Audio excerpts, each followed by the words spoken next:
Hello, youths, ladies and gentlemen. Allow me to talk to you this afternoon. Majama, the time has come for us to call a spade and not a big spoon. A time to separate the wheat from the chaff. A time to stand and be counted. And before I even go deeper, allow me to remind you of a historical event in this country that happened courtesy of the youths. In 1990, there was an association dubbed the Young Turks of this country, led by Gitobi Manyara, Kiraitu Murungi, Martha Karua, James Agri Bob Orengo, Paul Mwite, Raila Amolo Odinga, Martin Shikuku, and other church leaders like Reverend Timothy Njoya. They stood for something that made us today enjoy the democratic space that we are enjoying in this country. It was the pressure they had for the then government that made Moi repeal Section 2A in 1991. And in 1992, we had the first multi-party election in this country. Fellow youths, what am I saying? I know we are suffering. I know we don't have jobs. I know we don't have money in our pockets. I know that some of us even go without eating. I know some of us don't put on well. I know some of us are undergoing different types of problems.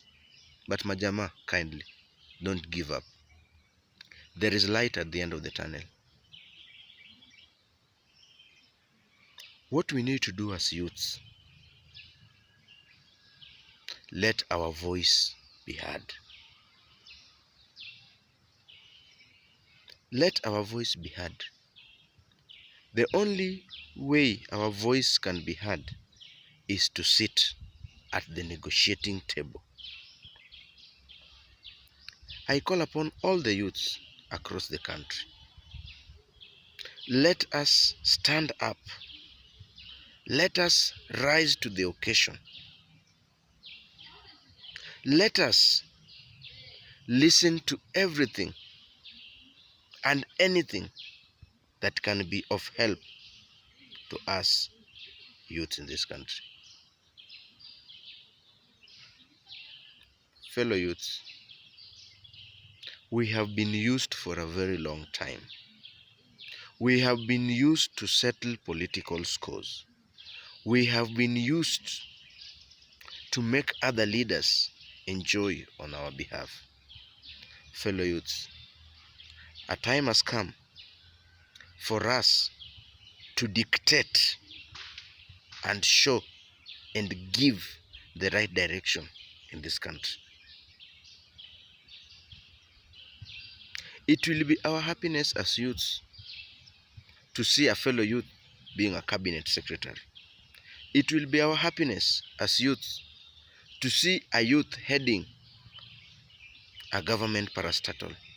It will be our happiness as youths to see fellow youths creating jobs for other youths. What is it that we need to do, fellow youths? Politically, we have the BBI. A time has come for us to sit and see. Let us visualize. Let us try and look at this document very well. What is it that it has for the youths? My fellow youths, let us rise to the occasion and say, enough is enough.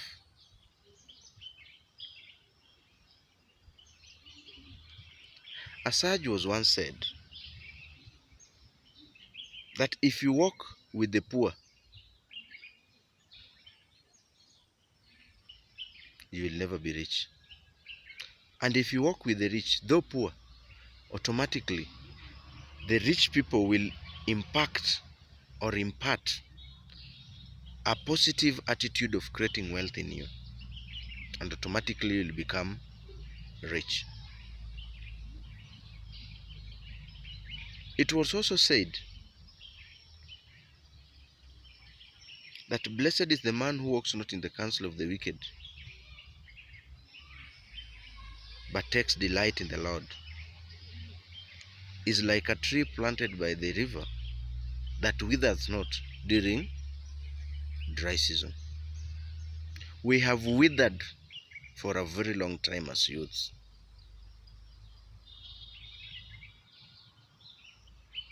If it comes to post-election violence, the youths are normally the ones used. If it comes to inter-community wars, it is the youths that are normally used. When it comes to demonstrations, it is the youths that are normally used. The good news is that His Excellency the President, Honorable Uhuru Muigai Kenyatta, and the Right Honorable Raila Amolo Odinga shook hands. And when they did that, all the atrocities in this country came to a standstill. This shows that even as youths, we can follow suit. In Kiswahili, there is a proverb that goes, penye wazee hapakosi maneno.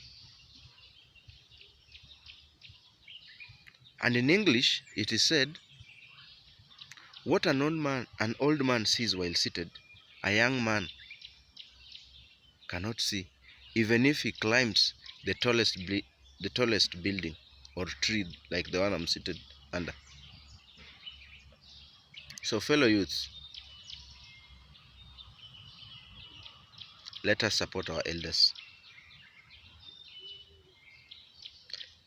I'm always happy because of the handshake. I'm always happy because as a young Luo man from Nyanza, I used to view my brothers from central region who are Kikuyus as enemies. I used to see my sisters from Rift Valley as devils.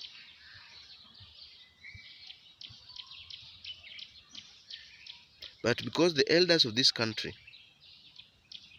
fought so hard to ensure that their children, who are the youths, enjoy, it is also our time as youths to reciprocate by showing these leaders that we have in this country that even youths can never be used to settle their scores. Fellow youths,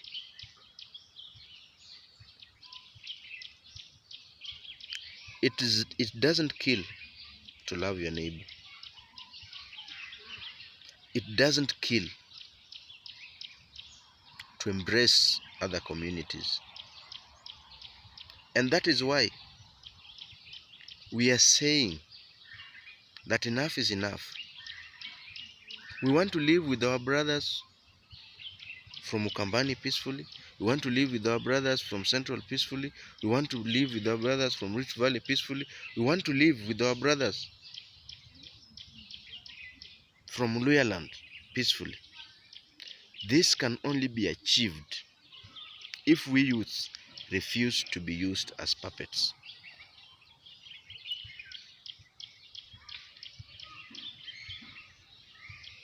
Mr. President, as I talk to my fellow youths, Daddy, I want to tell you one thing. I know you are a caring man, and I know you mean well for this country. But Mheshimiwa Rais, vijana wako wako njaa. Watoto wako wanaumia. Baba wa taifa, fanyia watoto wako kitu baba. I know you love us. I know you mean well for us. As a unifying factor, Daddy, support us. Some of us are even ready to lead initiatives that will make youths to be part of decision making in this country. Some of us are ready to go extra mile, to go above, to rise above our ethnic inclination, to ensure that our country is safe, Mr. President. We want to support you as youths in everything. We want you to use us as vessels of change. Mr. President, we know you want to leave a legacy of zero corruption in this country. We know you want to leave a unified country, Mr. President.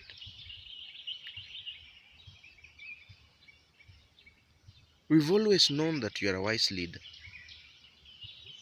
But Mr. President, a time has come, Baba, for us youths, as you sit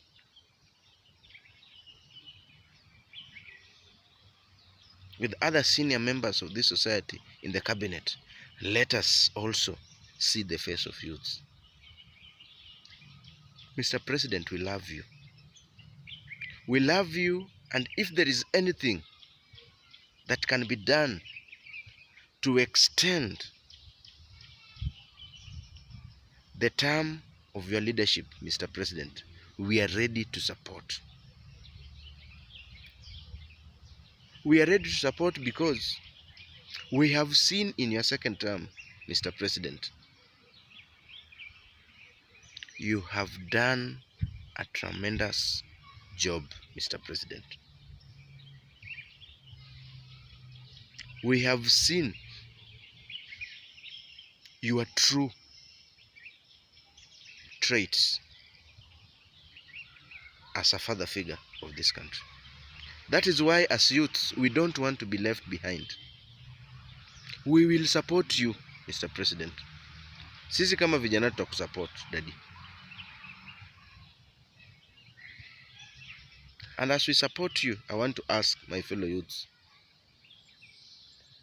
let us be positive-minded. Let us be active.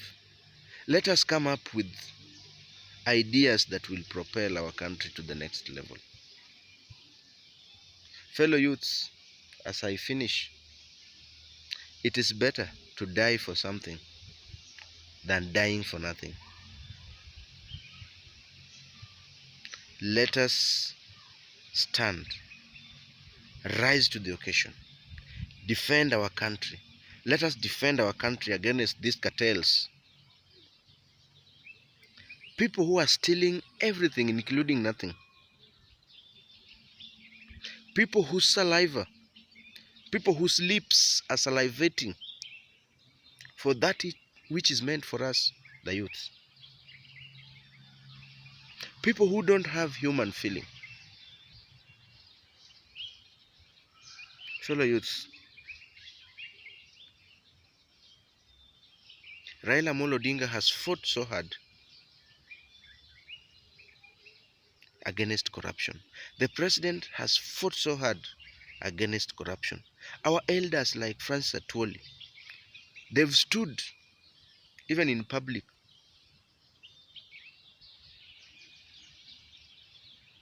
and warned us against corruption. It is time for us youths to support these elders. It is time for us youths to say, though poor, though unemployed, we must defend our country. And by so doing, we will be able to put this country where jobs can be created for the youths, corruption cannot be tolerated. In other words, we will be living in a corruption-free society, courtesy of the fight for the fight of the youths. So fellow youths, let us shun tribalism. Let us shun corruption. Let us shun unnecessary wars. Let us shun drug and substance abuse. Let us be on the positive side of this country, and that is development. Development. Let us fight to have good roads. Let us fight to have better healthcare. Let us fight to have good. Thank you so much. God bless you.